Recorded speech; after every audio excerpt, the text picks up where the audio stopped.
අයිබෝන් සියලු දෙනාටම සියලු දෙනාම සාදරයෙන් පිළිගන්න අපේ channel එකට.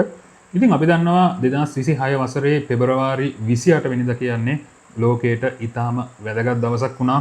ඒකට හේතුව තමයි ඇමරිකා එක්සත් ජනපදයේ සහ ඊශ්‍රායලය ඒකාබද්ධ වෙලා ඉරානයට ඉතා දැඩි ප්‍රහාරයක් එල්ල කරා පෙබරවාරි 28 වෙනිදා.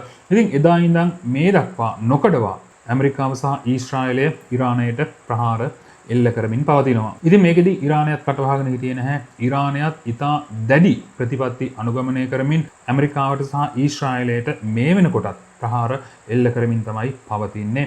ඉතින් මේ යුද්ධය දිහා බලනකොට මේ වෙද්දි වැඩි අවාසි සිද්ධ වෙලා තියෙන්නේ ඉරානයේ පැත්තට. ඉතින් අපි දන්නවා ඉරානයේ දශක ගණනාවක් ඉරානය පාලනය කරපු ඉරානයේ උත්තරීතර නායකයා අයතුල්ලා අල් ඛමේනි ඇතුළු ප්‍රධාන පෙළේ නායකයන් ගණනාවක් මේ දින කිහිපය ඇතුළත ඝාතනය වෙලා තියෙනවා.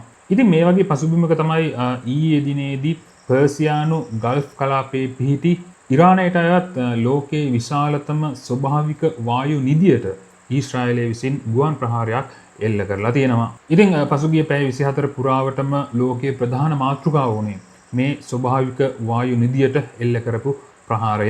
අපි මේ ගෑස් නිධිය ගැන ටිකක් කතා කරොත් එහෙම ලෝකයේ විශාලතම මේ ස්වභාවික ගෑස් නිධිය පිහිටලා තියෙන්නේ පර්සියන් බොක්කේ. මේකේ එක් කොටසක් කටාර් රාජ්‍යයට අයත් වෙනවා, අනික් කොටස ඉරානයට අයත් වෙනවා. කටාර් රාජ්‍යයට මේ ස්වභාවික වායු නිධියේ අයත් කොටස අපි නෝත් ඩෝම් කියලා හඳුන්වනවා. ඉරානයට අයත් කොටස අපි හඳුන්වනවා සවුත් පාස් කියලා. ඉතින් ඇස්තමේන්තුගත කරලා තියෙන විදිහට ස්වභාවික වායු ඝන මීටර් ට්‍රිලියන 51ක වගේ ප්‍රමාණයක් ඉතා දැවැන්ත ස්වභාවික ගෑස් ප්‍රමාණයක් මේකේ අඩංගුයි කියලා මේ වෙද්දි හොයාගෙන තියෙනවා. ඊශ්‍රායලය විසින් ප්‍රහාර එල්ල කරලා තියෙන්නේ ඉරානයට අයත් මේ සවුත් පාස් ඉලක්ක කරලා. ඉතින් ඊශ්‍රායලය විසින් සිද්ධ කරපු මේ ප්‍රහාරයෙන් මේ සවුත් පාස් බලශක්ති මධ්‍යස්ථානයට ඉතා දැඩි හානි සිද්ධ වෙලා තියෙනවා කියලා ජාත්‍යන්තර මාධ්‍ය මේ වෙද්දි වාර්තා කරනවා. ඉතින් මේ ප්‍රහාරයෙන් සුළු වේලාවකට පස්සේ ඉරානයේ විප්ලවීය ආරක්ෂක බලකාය ගල්ෆ් කලාපයේ පිහිටි රටවල් වල බලශක්ති මූලස්ථාන ඉලක්ක කරලා ඉතාම දැඩි ප්‍රහාරයක් එල්ල කරලා තියෙනවා. ඉතින් මේකෙදි ඉරානය විසින් කටාරේ රාස් ලෆාන් පිරිපහදු මධ්‍යස්ථානයට බැලිස්ටික් මිසයිල් ඒ වගේම ඩ්‍රෝන් ප්‍රහාරයක් එල්ල කරලා තියෙනවා. මේකෙදි මේ රාස් ලෆාන් පිරිපහදු මධ්‍යස්ථානයට ඉතා දැඩි හානි සිද්ධ වෙලා තියෙනවා. ඉතින් මේ රාස් ලෆාන් පිරිපහදු මධ්‍යස්ථානයේ වැදගත් වෙන්නේ ලෝකයේ ලොකුම LNG නිෂ්පාදනය කරන මධ්‍යස්ථානයේ විදිහට. LNG කියන්නේ liquid natural gas.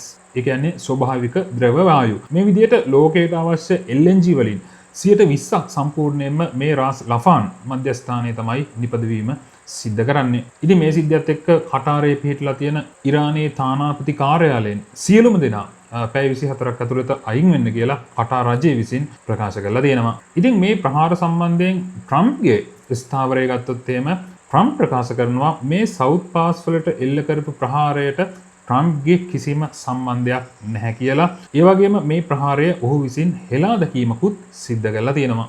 ඉතින් ට්‍රම්ප් තවදුරටත් ප්‍රකාශ කරලා තියෙනවා රාස් ලෆාන් මධ්‍යස්ථානයට ඉරානය විසින් මේකට පලිගන්න ප්‍රහාරයක් එල්ල කරානේ.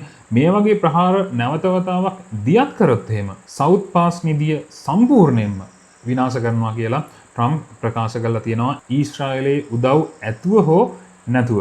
ඉතින් විශේෂයෙන්ම යුද්ධයට සම්බන්ධ වෙලා ඉන්න රටවල් තමන්ගේ සතුරු පාර්ශවවල බලශක්ති මධ්‍යස්ථාන ඉලක්ක කිරීම ලෝකයේ අනෙක් රටවල් වලටත් ඍජුවම බලපෑම් එල්ල කරනවා. ඉතින් අපි දන්නවා හෝමෝස් සමුද්‍ර සංධියේ තියෙන මේ ප්‍රශ්නය නිසා මේ වෙද්දි ලෝකේ රටවල් ගණනාවක තෙල් මිල අහස උසට වැඩි වෙලා තියෙනවා. ඉතින් ඒ වගේම තමයි මේ වගේ ස්වභාවික ගෑස් නිදි තියෙන ස්ථානවලට ප්‍රහාර එල්ලවීමත් එක්ක ගෑස් මිලත් අපිට ඉදිරියේදී වැඩි වෙනවා බලා ගන්න පුළුවන් වෙයි. මේ ලෝකේ තියෙන මේ ස්වභාවික සම්පත් ලෝකේ ඉන්න සියලුම මිනිසුන්ට අයිති සම්පත් තමයි මේ පිහිටලා තියෙන්නේ. ඇත්තටම කිව්වොත් එහෙම මේ ලෝකේ ඉන්න අමන මහලු පුද්ගලයන් කිහිප දෙනෙක් එකතු වෙලා හෙට ඉපදෙන්න ඉන්න පරම්පරාවට අයිති මේ දේවල් මේ වෙද්දි විනාශ කරමින් පවතිනවා අපිට පේන්න තියෙනවා. ඉතින් මේ දේවලුත් එක්ක ලෝකය අතිශයින්ම භයානක පැත්තකට යනවදෝ කියලා අපිට ප්‍රශ්නයක් තියෙනවා. මොකද මේ වෙද්දි මේ යුද්ධය කොහොම ගියත් න්‍යෂ්ටික ආයුධ පාවිච්චි කරන්න කිසිම රටක් මේ වෙද්දි පෙළඹිලා නැහැ.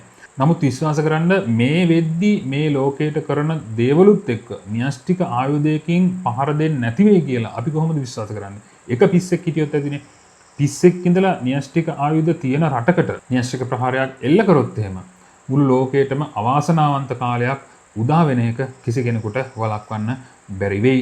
ඉතින් අපි බලමු ඉදිරියේදී මොකද වෙන්නේ කියලා. ඉතින් ලෝකයේ තියෙන සැබෑ තත්ත්වය අපි දිගටම අප්ඩේට්ස් විදිහට මේ channel එක හරහා කතා කරන්න බලාපොරොත්තු වෙනවා. ඉතින් අපේ channel එකත් subscribe කරගෙන යන්න, bell icon එකත් click කරලා notification all press කරලා තියාගන්න. තවත් වීඩියෝ එකකින් නැවත හමු වෙමු.